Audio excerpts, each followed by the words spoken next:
Oi, boa noite. Estou aqui em mais uma live.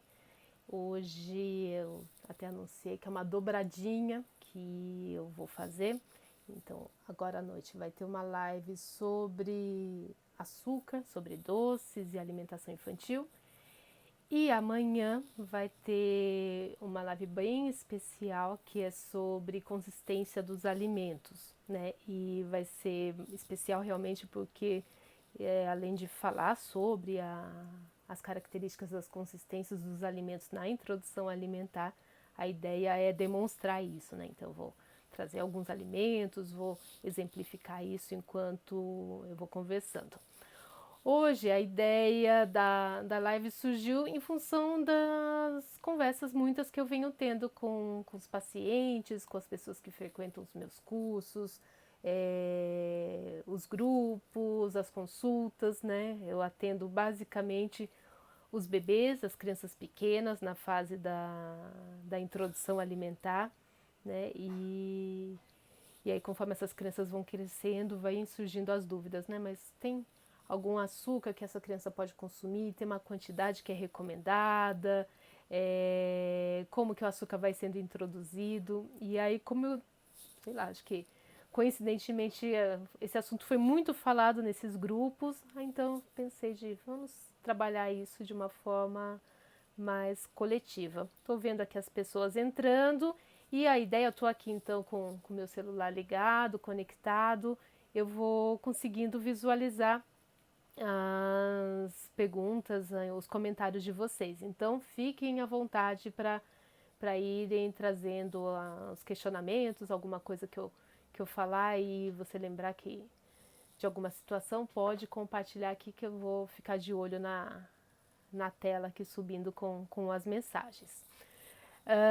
Bem, então só vou me apresentar, né? Eu sou a Viviane, sou nutricionista, estou aqui pelo Instagram do Maternidade Sem Neura, que é o meu projeto pessoal, profissional, né? Pessoal, porque eu sempre coloquei que o meu lado profissional se iniciou lá na Faculdade de Saúde Pública, na Universidade de São Paulo, que é onde eu atuo já há 15 anos. E o Maternidade Sem Neura tem 6 anos e surgiu em função do nascimento da minha filha, em função da minha maternidade. E foi quando eu comecei a querer trabalhar muito mais com o tema da alimentação infantil e do aleitamento materno. E aí já são 6 anos que eu venho trabalhando com as consultas, primeiro com os cursos de BLW, que é um tema com o qual eu venho sempre aí buscando me aprofundar mais, pesquisar mais, e é algo que eu me identifico bastante, e com as demandas relacionadas à alimentação infantil também, né? E aí hoje então o tema do açúcar, né? Bebê pode comer açúcar? Quem está assistindo aí? O que vocês acham? Que o bebê pode comer açúcar? A partir de que idade que o açúcar pode ser utilizado? O que vocês acham? Porque é difícil imaginar uma pessoa que não goste de doce. É claro que até tem uma outra pessoa que não simpatizo tanto com doce, mas é quase que uma unanimidade. As pessoas tendem a gostar muito de doce, né? O doce com sabor mais intenso, né? Não, às vezes não é suficiente só o doce da fruta, né? O doce com aquele sabor forte mesmo, né? Da sobremesa, do chocolate, do sorvete. A Rosângela disse que não pode, né? Quero ouvindo aí a opinião de vocês. O que vocês acham sobre doce? Porque o que a gente mais tem de informações atuais é que as crianças, os bebês, têm contato com açúcar muito precocemente, né? Então a gente tem aí alguns trabalhos que mostram que refrigerante, biscoitos, inclusive biscoitos recheados, fazem parte ali da alimentação, inclusive dos menores de 2 anos, às vezes até de 1 ano, né? Então é muito comum mesmo. A Amanda está falando que é a partir dos 2 anos que pode começar. A recomendação oficial é essa mesmo, né? Então, a recomendação oficial e mais atualizada é essa, que até os 2 anos de idade, a criança, né, o bebê não deveria ter contato com os alimentos ricos em açúcar, né? Que tenham o açúcar como ingrediente, né? A Rosângela também está concordando com a Amanda, somente a partir dos 2 anos. E é isso mesmo. Então o Ministério da Saúde, nessa publicação do novo Guia Alimentar, que foi lançado no final do ano passado, referendou mais uma vez essa indicação de até os 2 anos de idade, então, dessa criança não ter contato com açúcar. Isso já constava em outros documentos, então não é nenhuma novidade, então só foi ratificada, né? Só foi confirmada. Mas então, por que que a gente vive muito em torno do doce, né? Quando eu converso com as famílias sobre a introdução alimentar, sobre o aprendizado, né, sobre os alimentos, relacionados aos alimentos, eu explico bastante, né, como que o doce é um sabor muito primitivo, né? É um sabor que a gente já nasce gostando, né? A gente não precisaria aprender a gostar de doce. É um sabor que a gente já reconhece quando tem contato. Por quê? Por meio do nosso primeiro alimento, que é o leite, né? O leite materno.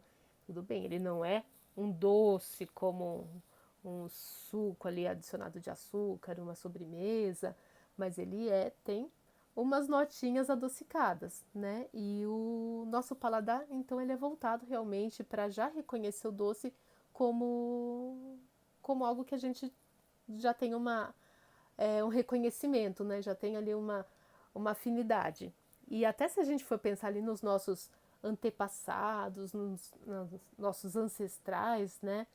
É, quando a gente tinha não alimentos disponíveis, mas que a gente precisava ir à natureza, caçar, recolher plantas, vegetais da natureza, quando o homem se deparava com algo que tinha o sabor doce, isso expressava uma certa segurança, né? O sabor amargo, o sabor mais azedo, ele poderia estar relacionado com algo que não fizesse bem para a saúde, com algum veneno. E geralmente o sabor adocicado era um sinal de segurança. Então, o sabor doce é responsável pela nossa sobrevivência, né? E e aí, como eu estava explicando para vocês, então é um sabor que a gente não precisa aprender. Se essa criança, desde muito cedo, durante a introdução alimentar, com 6 meses, 8, 1 ano de idade, ela tem contato com algo com esse sabor adocicado, é muito fácil que ela goste, né? Então, diferentemente de se ela tem contato com o amargo, com o azedo, que são sabores mais complexos e que demandam ali da exposição, da experimentação, e experimenta mais uma vez e outra, o doce não, geralmente a gente tende a gostar com muita facilidade, né? Então é o que eu gosto muito de comentar, a gente não precisa estimular ninguém a gostar de doce, porque comeu, certamente vai gostar. E conforme se a gente entra em contato muito cedo, muito precocemente, eu vou moldando esse meu paladar muito precocemente. E aí o que tende a acontecer? Eu vou formando esse hábito ao longo de toda a minha vida e tendo mais dificuldade, inclusive naquele momento que eu estou conhecendo os sabores dos alimentos, eu tenho mais dificuldade de simpatizar com aqueles que seriam os mais difíceis. Então, por que muitas vezes a gente identifica aquela criança, aquele bebê que gosta daquela papinha, que vai uma farinha láctea, que vai com algum outro produto com adição de açúcar, mas tem uma dificuldade de aceitar o almoço, o jantar, que aí vão entrando alguns alimentos que não são tão adocicados, né? Então a gente tem que auxiliar muito nesse momento de introdução alimentar, porque é o momento que eu vou estimular essa criança a ter contato com os diferentes sabores. E tem uma coisa bacana, né? Por mais que eu fale que se a gente come, a gente tende a gostar, né? Então a gente sai gostando do doce, mas eu percebo muito que aquela criança que a gente conseguiu proteger nos primeiros anos de vida, que a gente não expõe com tanta frequência ao sabor doce, mesmo conforme ela cresce, ela tende a ter um paladar mais não diria refinado, mas mais cuidadoso. Então, quando ela se depara com algo extremamente doce, ela até tende a estranhar, né? Ela tende a se contentar com uma bebida que não seja adocicada, né? Que seja só com açúcar da própria fruta. Ela consegue tomar um leite sem adição de nada. E se a gente estimula desde muito cedo as bebidas açucaradas, é muito difícil fazer esse caminho inverso. É possível, mas é mais difícil que isso aconteça. Além disso, né, além dessa nossa questão orgânica mesmo pelo sabor doce, tem um valor simbólico, social enorme, né, que anda junto com a questão orgânica. Então, desde muito cedo, essa criança vai aprendendo que o doce é um prêmio, é um presente, é uma recompensa, né? Então, de repente ela se comporta e ganha uma bala, foi tomar vacina, ganha um sorvete, no fim de semana, que é o dia especial, que tá toda a família, que aí vai lá e come o doce, no aniversário a mesa farta, né? Então, aos poucos a criança vai compreendendo que é algo desejado, que é algo que é quantificado com muito mais cuidado do que qualquer outro alimento, né? Então a gente normalmente não fica controlando a quantidade de salada que a criança vai comer, né? É difícil imaginar uma família falar, para de comer alface, menino. Mas a gente quantifica, tende a quantificar a quantidade de doce que essa criança é exposta, né? Então é muito cuidadosa. Quantas vezes tem aquela fala de só vai comer a sobremesa se fizer o jantar direitinho, se almoçar direito, né? Então a criança vai compreendendo que todo o restante dos alimentos é um meio para conquistar o troféu, que é a sobremesa, que é o doce, né? Então a gente vai dando esses valores simbólicos e cá entre nós. Isso tem um peso realmente para nós adultos, né? Então, quando a gente quer receber uma família, alguém em casa, um amigo em casa, o que que acontece? A gente prepara uma sobremesa mais caprichada, ou tá cansado, mulher que às vezes fica com alterações hormonais, né? E tem fases do mês, né? Com o ciclo menstrual que a gente fica mais propensa a buscar o doce, né? Então a gente vai lá e busca o doce porque ele dá uma satisfação, dá um prazer. A Amanda tá falando que é melhor dar a fruta de sobremesa, com certeza, né, Amanda? Se a gente cria esse hábito, né, a sobremesa em si não é o problema, né? Porque eu vejo, às vezes as pessoas falam, mas sobremesa, se eu for ensinando a criança a ter a sobremesa na refeição, ela vai ser estimulada a querer o doce, né?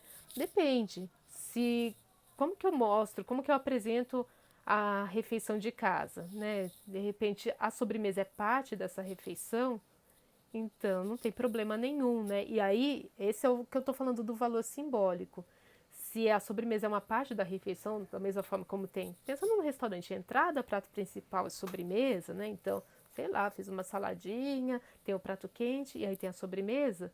Então, não dá para pensar que se eu não comi um, eu não ganho o outro, né? Então, a sobremesa, fruta ou doce, ela existe independente da criança ter comido ou não, né? E é muito delicado isso, né? A gente tende a colocar essa regra, né?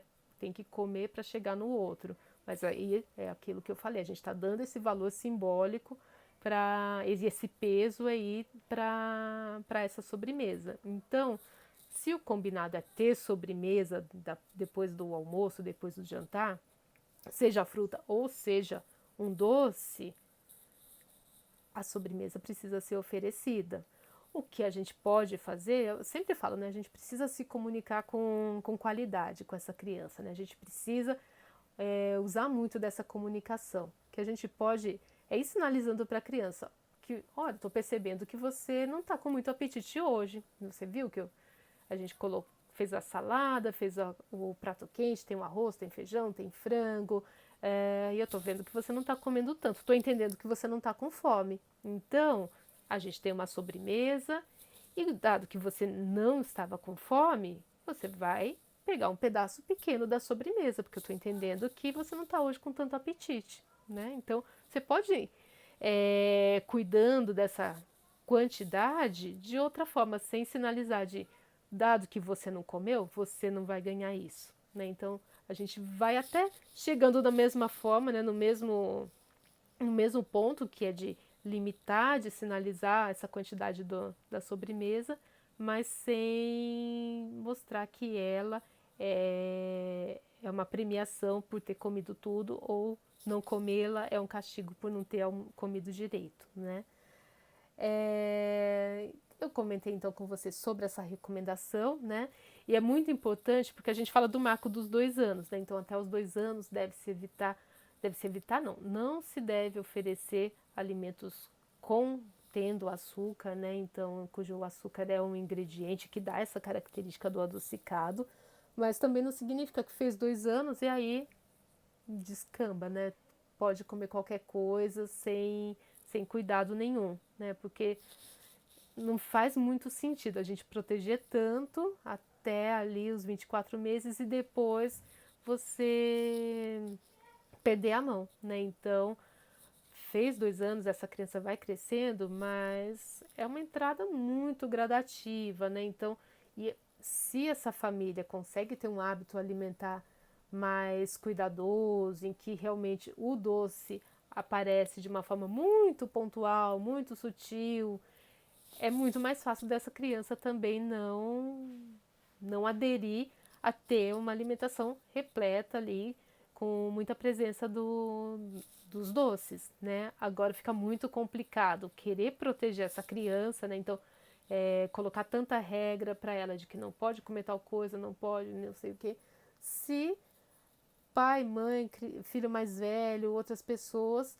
têm esse hábito, né? E se o produto, né, se os alimentos estão presentes em casa, né? Então, é muito difícil para uma criança um pouco maior você explicar para ela que aquela bebida escura da garrafa não é dela, mas o papai e a mamãe tomam toda hora, né?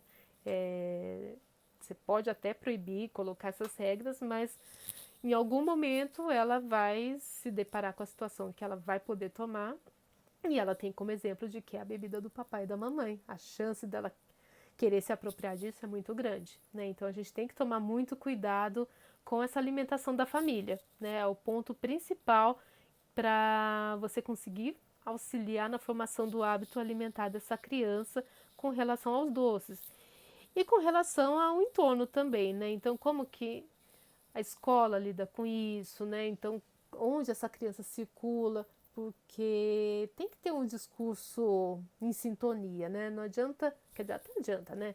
Eu cuido bastante em casa, mas de repente a escola que essa criança vai, ela dá leite com a chocolatada de manhã, tem sobremesa, tem gelatina depois do almoço, tem biscoito no lanche da tarde.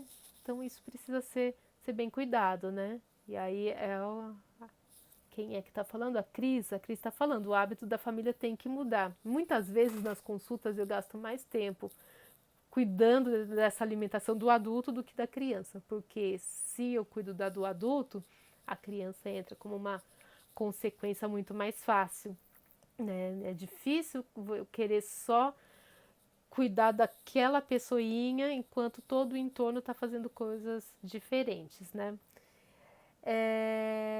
E aí eu deixei um outro ponto aqui para conversar com você, se todo doce é um carboidrato, né? Porque o que é esse doce, né? O que é o açúcar? O açúcar, em geral, que a gente tem mais acesso, é o açúcar refinado, o açúcar branco, né? Que é a sacarose. Mas a gente tem outras modalidades, né? Outras versões de açúcar, mesmo da própria sacarose, né? Que todos que são oriundos ali da cana-de-açúcar, que vão sofrendo ali diferentes graus de processamento e que se tornam diferentes possibilidades de açúcar. Então a gente tem desde a rapadura, o melado, o açúcar mascavo, o açúcar demerara, o cristal, que são os grãos um pouquinho maiores, e o refinado, o açúcar branco. A diferença entre eles, principalmente, é relacionado ao grau de processamento, né? Então,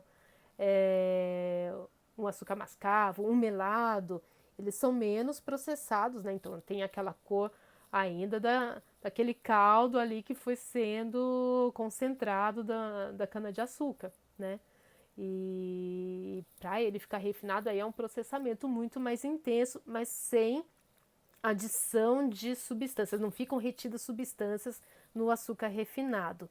E é muito importante que vocês saibam que o impacto para nossa glicemia, o impacto pensando em calorias do açúcar mascavo, do refinado, do demerara é o mesmo, né? Então, às vezes a gente fala, mas ele é mais saudável, né? Porque ele passou por menos processos. Tudo bem, né? Ele foi menos processado, mas pensando se eu tenho ali uma tendência a diabetes, o impacto na minha glicemia vai ser o mesmo.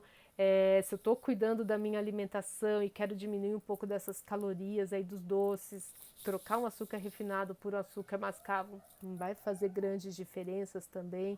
Então isso é bom desmistificar bastante.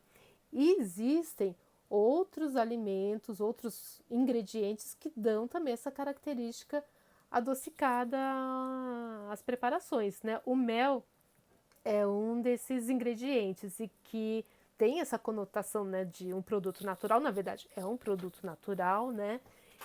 Se eu estou falando do mel verdadeiro, mas que tem essa função de adoçar, né? E a composição do mel é muito parecida também, pensando ali nos componentes, nos carboidratos, são açúcares simples, né? Quando eu faço a pergunta, será que todo doce é um carboidrato? Então, a sacarose, né? O mel, que vai ter um pouco de frutose, que vai ter sacarose também, são açúcares simples, né? Então, são açúcares com moléculas bem pequenas, que se quebram muito fácil, né? Então, a gente consegue digerir com mais facilidade. Eles tendem a ser absorvidos, a entrar na nossa corrente sanguínea com mais rapidez e por isso que geralmente são essas fontes de energia muito rápida, né? A gente recebe essa energia de uma forma muito mais rápida comparada com outros carboidratos, por exemplo, um arroz, uma batata, uma fatia de pão, porque ali eu tenho um carboidrato, que é o amido, mas é uma molécula muito maior, né? Então, para que esse amido seja quebrado, dá um pouco mais de trabalho para o meu organismo. E ainda mais, se eu tenho nessa fonte de carboidrato que eu estou falando do pão, do arroz, a versão integral que vai envolver mais fibras, então vai ser um processo ainda mais lento, né, de absorção desse carboidrato. Mas a gente tem outros lugares ali, outros produtos que vão dando esse sabor doce aos alimentos, né? Então a gente tem os adoçantes artificiais, os adoçantes naturais, como sucralose, estévia, aqueles que são realmente mais industrializados, como a cesulfame, a sacarina, ciclamato, aspartame, todos eles têm essa característica de dar o sabor doce sem necessariamente ser um carboidrato. E aí, muitas vezes a gente começa a pensar, então tudo bem usar? Tem que pensar com muito cuidado sobre isso, né? Porque se eu estou pensando no impacto para a quantidade de açúcar que esse corpo está recebendo, ok, né? Eu não estou proporcionando açúcar quando eu introduzo esses outros ingredientes que conferem um sabor doce. Mas, né, sempre tem o mas, a gente precisa lembrar que se eu faço só a substituição, o que eu estou fazendo? Eu estou condicionando ainda para que esse meu paladar, para que esse meu hábito se mantenha, né? Então eu continuo tendo esse paladar voltado para algo mais adocicado. Mais interessante seria o quê? Eu conseguir fazer o trabalho de diminuindo a quantidade de doce, de açúcar que eu vou consumindo, para aí disciplinar, né? Para aí auxiliar meu paladar a receber melhor os sabores menos adocicados. E também tem alguns trabalhos que mostram que mesmo esses adoçantes que oferecem pouquíssimas calorias, que não impactam na glicemia, quando o corpo se depara com esse sabor doce, ele começa meio que a se preparar para receber algo que vai ter energia, né? E não necessariamente ele vai nos ajudar então nesse processo de emagrecimento, como muitas vezes a gente esperava, principalmente lá no passado, né? Com aquele boom de produtos diet, produtos isentos de açúcar. Então, muitas vezes é muito inadequado a gente pensar nessa substituição do açúcar por um adoçante aí que não vai ter calorias ou que tem baixo teor de calorias, pensando num benefício para a saúde. Muito mais interessante se eu conseguisse diminuir o consumo do açúcar em si. A Cris está falando, acho que por ser mais natural não vai impactar na glicemia. Provavelmente você está falando, né, Cris, dos açúcares menos processados, né? E também um outro argumento que eu ouço as pessoas trazendo, né, para optar por esses açúcares, né, o açúcar mascavo, esses menos processados, é porque eles vão ter mais nutrientes. Ok, né? Então, por ele não ter sido tão refinado, então ele vai conservar um pouco mais de ferro, ele vai conservar nutrientes ali que, enfim, são importantes para nossa saúde. Mas se eu estou pensando no volume que eu deveria consumir, né, que eu poderia consumir desse açúcar, é insignificante, né? Então, o teor de ferro que vai ter no açúcar mascavo, no melado, se eu consumir dentro do que seria o esperado, vai ser um impacto insignificante, né? Então, aí eu conseguiria obter esse ferro comendo ali um pouquinho de carne, ou mesmo comendo um vegetal escuro, comendo uma leguminosa. Então, essa ideia de que é uma forma de ter uma alimentação mais rica pelo açúcar também não acaba não combinando muito. Além da questão do vício do paladar, né? Não gosto muito de usar essa palavra do vício, né? Mas da gente moldar esse paladar da criança, né? Oferecendo o sabor adocicado para ela muito precocemente, tem outros motivos que nos levam a contraindicar o uso do açúcar até pelo menos os 2 anos de idade. Um desses motivos é com relação à incidência de cáries, né? Então, o açúcar simples é um dos principais componentes ali que auxiliam a proliferação de bactérias na boca e que levam ao surgimento das cáries, né? Então, e se eu pensar que fazer uma higienização adequada da boca de um bebê, de uma criança pequena, é mais complicado, né? É difícil conseguir ter essa criança aí atenta por tanto tempo. Às vezes eu nem consigo visualizar o dentinho que ainda está despontando, que está nascendo, e aquele que já nasceu. Então, às vezes, a gente tem crianças muito pequenas que já apresentam cáries, né? Então, eu tenho que tomar bastante cuidado também com relação aos doces por isso. E normalmente, geralmente os alimentos, os produtos que contêm açúcar, né, que são adocicados, né, que tem um açúcar de adição, eles não têm um valor nutricional que seja interessante, né? Geralmente os produtos, os doces, eles são alimentos mais processados, né? Então são alimentos que não vão agregar ali em outras substâncias, outros nutrientes que fariam tanto sentido para essa faixa etária, né?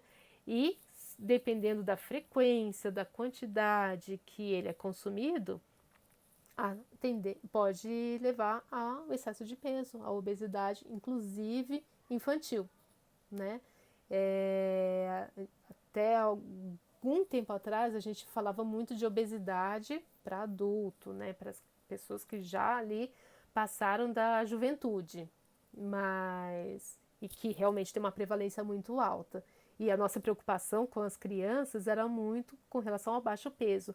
Hoje a gente tem uma inversão muito, muito importante desses parâmetros. Então, quase a gente não se depara com crianças com baixo peso e a gente se depara com crianças com sobrepeso e obesidade. E cada vez nas faixas etárias mais precoces. Então, antes eram os adolescentes, aí os pré-adolescentes, e agora a gente se depara com crianças de 2, 3, 4 anos com sobrepeso e obesidade. Tô vendo a Karina aí, falando que tá com saudade. Sempre tô te acompanhando, Karina, e você e as suas meninas.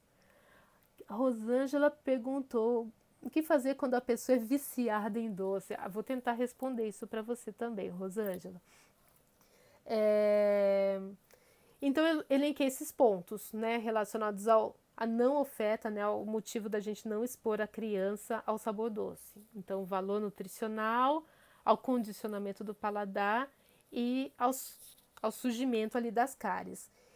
E aí, muito a gente vem vem observando, principalmente nos grupos relacionados à alimentação infantil, eu também tenho algumas receitas sobre isso, a gente vem observando receitas que, em vez de terem adição de açúcar, então vou fazer um bolinho, em vez de usar açúcar, eu uso uma fruta para fazer as vezes do açúcar, né? Então o bolinho, tem o clássico bolinho de banana com uva passa, eu tenho uma receita que é um bolinho de cenoura com maçã e também que vai um pouco de uva passa. Algumas pessoas usam tâmaras, usam ameixa seca, geralmente usam o que? As frutas secas, né? Porque as frutas tendem a ter a frutose, né? Tem a frutose. Então, se eu uso essa fruta seca, concentro a quantidade de frutose e aí ela vai ficando mais adocicada. Então, eu troco o açúcar de adição pela fruta seca.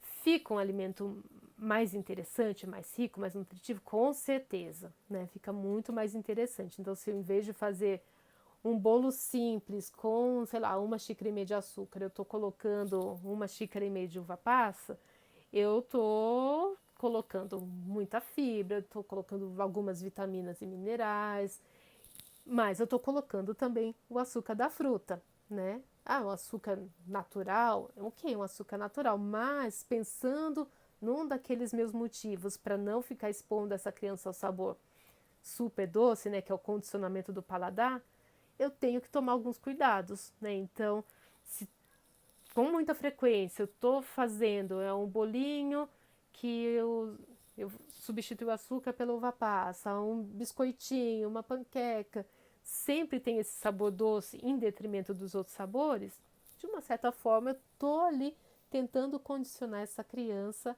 a ter o sabor doce muito presente, né? A ter o alimento doce muito presente. Então, é uma estratégia, sim, querer fazer um bolo usando a fruta seca? Sim, é uma estratégia, mas faça isso de uma forma muito esporádica, principalmente na introdução alimentar. Um bebê ali até 1 ano de idade, ele não precisa dessas preparações mais rebruscadas, pensando nele, né? Então, pensando nas demandas dele. Lanche, não sei se foi a Amanda, alguma das pessoas que estão aqui, que está acompanhando, falou, a fruta de sobremesa. Então, isso, um hábito para ser estimulado, para ser reforçado, é o hábito do consumo da fruta, né? Porque é algo que, conforme a gente vai crescendo, a gente perde muito rápido, né? A gente dificilmente vê crianças maiores, adolescentes, menos ainda, comendo frutas, né? Assim, sem muita negociação, nada disso. Então, um hábito super importante é o do consumo das frutas, porque você sim ali está provendo uma série de nutrientes, fibras, é algo que tem uma hidratação, né, rico em água também, que é importante para essa faixa etária. Então a gente não precisaria se preocupar em oferecer o sabor, mesmo que seja vindo de uma quantidade ali de uva passa, de frutas secas para as preparações, tá? E porque muitas vezes é a gente adulto que acha que precisa dar esse sabor doce. Porque se eu gosto, eu já olho meio torto, né? Mas vou dar um abacate sem nada para essa criança, né? Preparei um suco, mas essa laranja tá meio estranha. Então a gente tem esse nosso referencial também, mas eu tenho que ponderar, porque eu tô falando de uma criança que tem outra formação, tá em outro estágio da vida e que às vezes ela é muito mais aberta à experimentação do que o adulto. A Amanda está fazendo um comentário aqui. O açúcar tem relação com a seletividade alimentar também? Dependendo da forma como a gente vai construindo e como ele fica presente nessa família, pode ter, né? Porque o que às vezes vem acontecendo? Se essa família tem ali iogurte disponível, tem biscoito, tem sucos adoçados, açucarados, e a criança vai se apropriando, né? Isso vai virando o hábito da criança.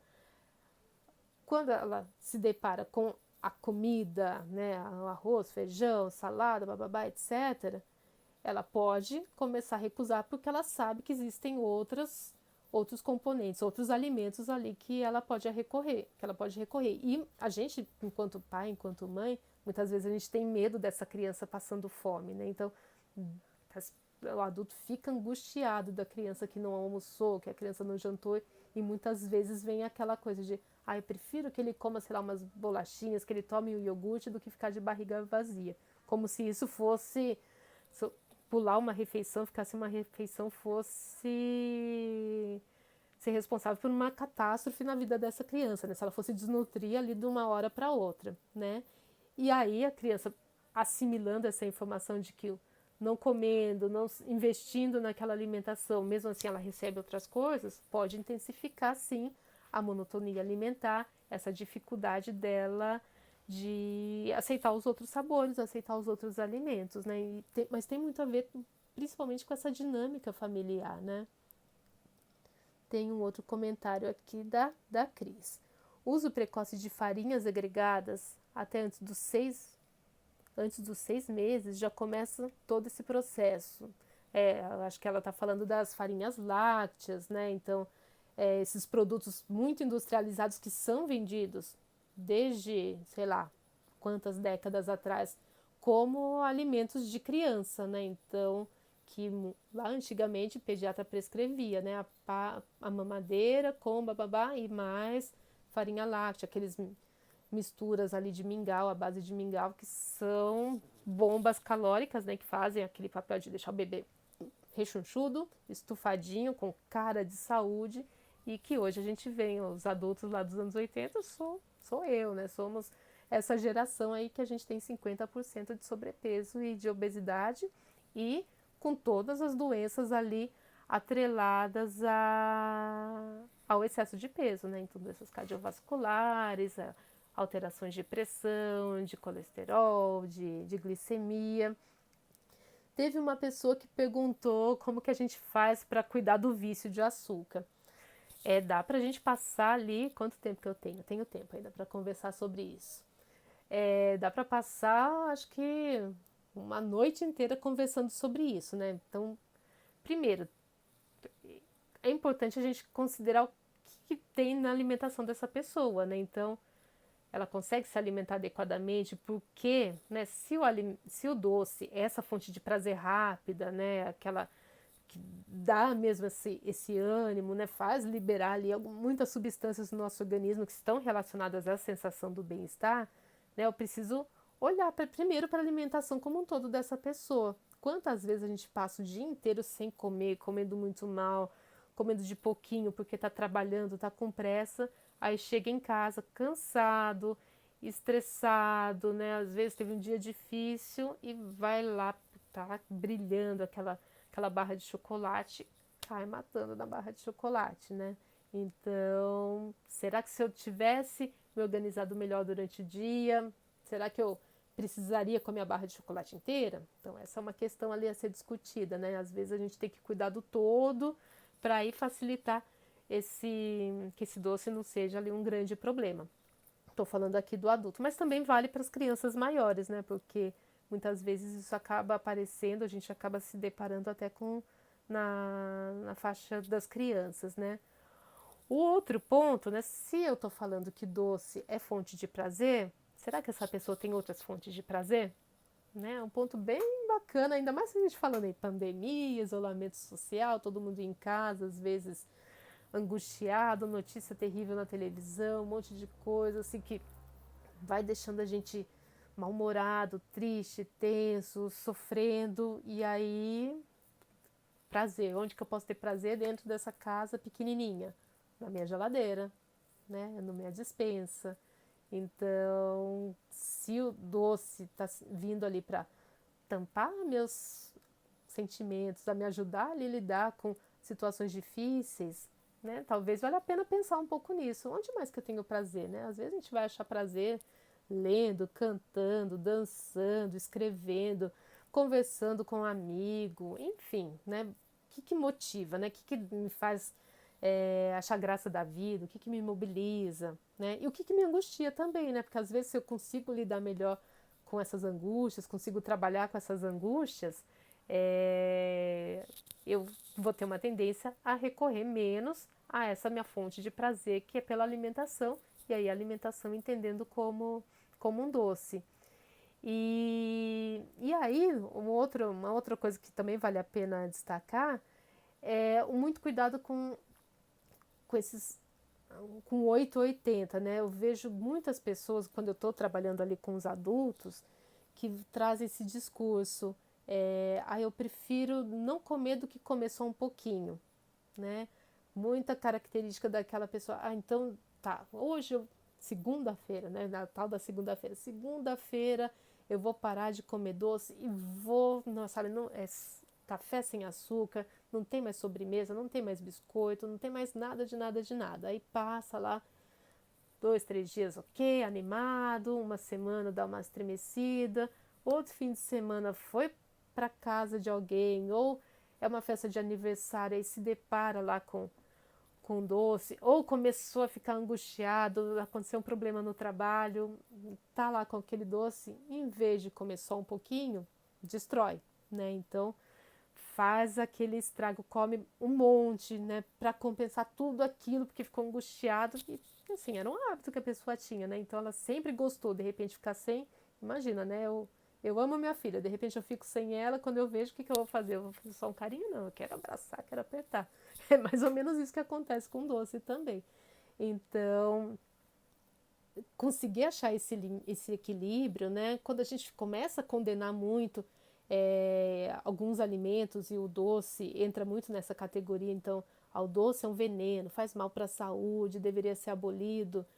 Será que ele não pode estar presente no meu dia, né? Ou na minha semana ali com uma determinada frequência, com uma determinada quantidade, sem fazer todo esse estrago, né? Então, eu consigo ter ele ali, dado que eu gosto, mas sem que seja algo que seja nocivo, né? Que vá ser maléfico e que vai cumprir aquele papel de, nossa, eu como ser humano, eu gosto de doces, então eu consigo me satisfazer com doce. E aí eu vou falando com vocês, eu vou lembrando de outros aspectos também. E normalmente, quando a gente come, faz algo proibido, a gente tenta fazer meio que na surdina, né? Então, a gente come rápido, a gente ou come escondido, a gente come com a culpa, né? E aí a gente aproveita muito pouco daquilo que a gente fez. Então, poxa, estou me propondo a comer a sobremesa e aí vou lá, come às vezes até lá com a geladeira aberta dentro da geladeira e nem saboreia, né? Então, se é para ser uma fonte de prazer, vai comer, corta uma fatia do doce, usa o prato mais bonito, arruma sua mesa, senta, escolhe um talher e saboreia, segura isso dentro da boca, né? Porque aqui na boca, com contato com a língua, que você vai sentir toda aquela explosão do sabor que o doce vai te proporcionar, né? Então, saboreia, degusta, aproveita esse momento, né? Não fica comendo já engolindo, porque se eu engulo, né, se eu coloco muito rápido para dentro, o que que acontece? Eu vou precisar de novo, porque a sensação que ele deveria me proporcionar, eu boicotei, né? Eu comi muito rápido, então esse esse é um cuidado que a gente tem que ter, né? Com tudo, né? Com todos os alimentos. A gente tem que aprender a saboreá-los, né? A aproveitar esse componente aí de prazer que eles nos proporcionam, né? Então, quando a gente come com calma, quando a gente degusta, e é um exercício super difícil, né? Hoje eu fiz um curso de BLW com algumas famílias, e aí eu faço uma brincadeira com elas, eu peço para que elas comam alguma coisa em casa, cada um escolhe alguma coisa, e aí eu peço que cada uma coma alguma coisa. E foi muito bacana hoje, especialmente, elas comentando que, nossa, essa comida se mexe na minha boca quase que involuntariamente, né? Eu meio que tenho que ficar segurando, porque ela meio que é meu hábito, né? Mecanicamente essa comida vai entrando ali, vai querendo ser deglutida, né? Pela nossa vida social, ritmo de trabalho, essas nossas características. Oi, Sara, também tô com saudade de você. Muita falta de você lá no centro de saúde. Tô voltando, só eu tô vendo as pessoas, eu vou mandando os meus beijos aqui. Com essa nossa vida corrida, a gente tende realmente a colocar a comida para dentro mesmo, porque tem pouco tempo, né? Mas a gente precisa aproveitar melhor esse tempo para saborear os alimentos, senão a gente às vezes precisa de quantidades maiores para ter aquele prazer que a gente poderia ter com uma porção menor. A Cris está falando, o ruim é a pessoa que precisa provar para os outros que vai deixar de comer doce, aí não vai para frente. Né, a gente tem muito nessas relações de disputa, de modelos agora, né, agora não, né, já faz muito tempo, parece coisa muito recente, mas as redes sociais, as mídias sociais vão impondo modelos muito agressivos para a gente, né? E que são totalmente artificiais, né? Então, difícil imaginar que aquela pessoa que fica postando o tempo todo como que ela acorda, o que ela come, como que ela dorme, o que ela faz quando passeia, que aquilo é a realidade dela mesmo, né? É uma personagem que é construída, que é paga, mas que mexe com a gente, né? Mexe com os nossos sentimentos, com as nossas fraquezas, e isso interfere bastante. E a própria disputa entre as pessoas, né? No centro de saúde, lá na faculdade, às vezes a gente se depara, né, com grupinhos de pessoas que fazem os bolões para emagrecimento, e aí o objetivo é ganhar uma grana no final, mas aí começa a fazer tudo a qualquer preço para conseguir chegar no objetivo, que muitas vezes não tem nada a ver com saúde. Bem, o que mais que eu tenho para falar aqui, né? Já falei das recomendações, falei do porquê que a gente gosta dos doces, dos tipos de doces que a gente tem, da função desse doce para o corpo, do cuidado com as crianças, né? E também, aí trazendo de novo para o universo infantil, vale muito reforçar esse cuidado com o adulto, porque dificilmente é a criança que vai lá voluntariamente pegar um doce. Quem apresentou o doce à criança foi um adulto, e muitas vezes com aquela ideia de que a criança está com vontade, que ela está querendo. Tudo bem, ela está curiosa, principalmente bebê, né? Ele olha tudo porque ele está encantado com as novidades, tudo é muito novo para ele.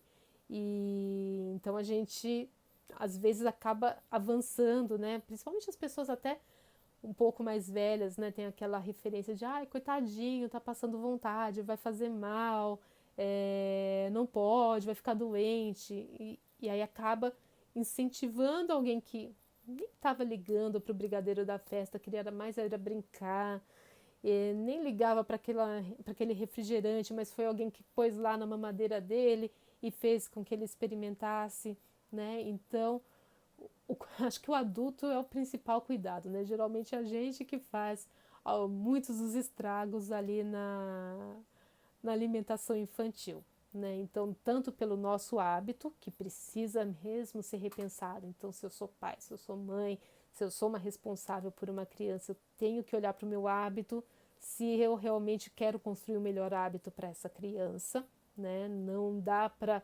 colocá-la ali numa redoma de vidro, a parte do que acontece na minha dinâmica familiar, e eu tenho que realmente ponderar o que é o meu gosto, a minha preferência, e o que é esse gosto, esse hábito alimentar dela, né? Então isso precisa ser muito cuidado mesmo desde muito cedo, tá? A Amanda está perguntando a partir de quando que a gente pode falar em obesidade infantil. Na verdade, se a gente se baseia nas curvas de crescimento, né, e as curvas de crescimento são desenvolvidas para desde o recém-nascido em diante, a gente pode sim considerar a obesidade infantil, né, que aí é considerada acima do percentil 97, desde o início, mas contextualizando, né? A gente não pode falar, principalmente quando está numa situação de aleitamento materno, de falar que aquele bebê está se tornando obeso porque ele está mamando demais, né? Porque tem todas essas oscilações, né? A gente precisa se pautar que as curvas de crescimento foram desenvolvidas sendo baseadas em crianças saudáveis, em crianças amamentadas, então que aquela criança mais pesada é uma criança mais pesada, mais saudável, né? Mas se não é uma criança amamentada, uma criança que faz uso de fórmula ou que já nem usa fórmula, toma um leite de vaca aí com esses açúcares, né, com esses farináceos, e aí eu tô vendo aquela criança que nasceu ali no percentil 50, né? Então nasceu no peso mediano e de repente a curva está fazendo isso, pode acontecer.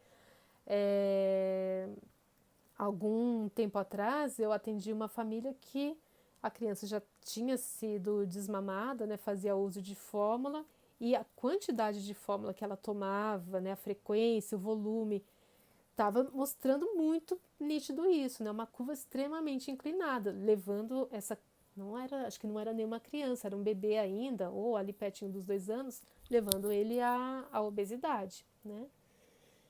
Que a Gi está comentando aqui, o bebê comia super bem frutas, mas agora está recusando constantemente. Está com 1 ano e 8 meses. Banana adorava, agora enjoada, só com a tentativa. Alguma dica? Gi, faz parte, né?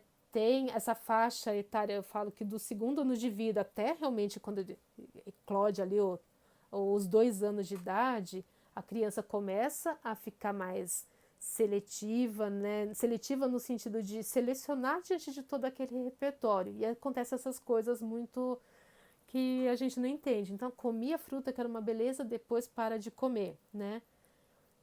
Segredo, né? Se é o curso natural da situação, é interessante que a gente continue mantendo a oferta, continue mantendo a exposição principalmente. Então, a família come fruta, a fruta faz parte do ambiente da casa, tá ali presente, mantém isso, sem ficar centralizando, né? Porque às vezes a gente fica falando, come fruta, mas não quer banana, e cria estratégia, faz carinho aqui, vai dando ali muito destaque para uma coisa que era para ser natural, né? Então, continue comendo, porque a grande tendência é que essa criança retome depois aquela experiência alimentar que ela teve quando bebê.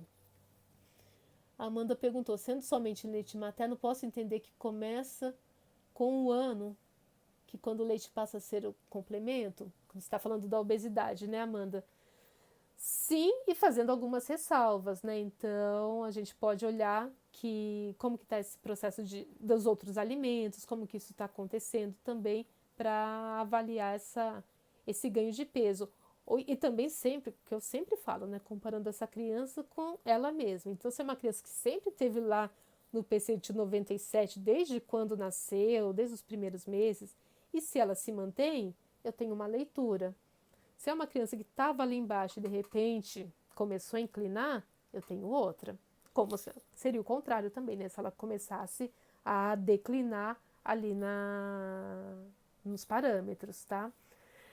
Estou indo para a reta final, né? Então já vai completar 1 hora, as lives se encerram com 1 hora e aí eu quero fazer algumas propagandas, né? A primeira propaganda, então, para que você me acompanhe amanhã.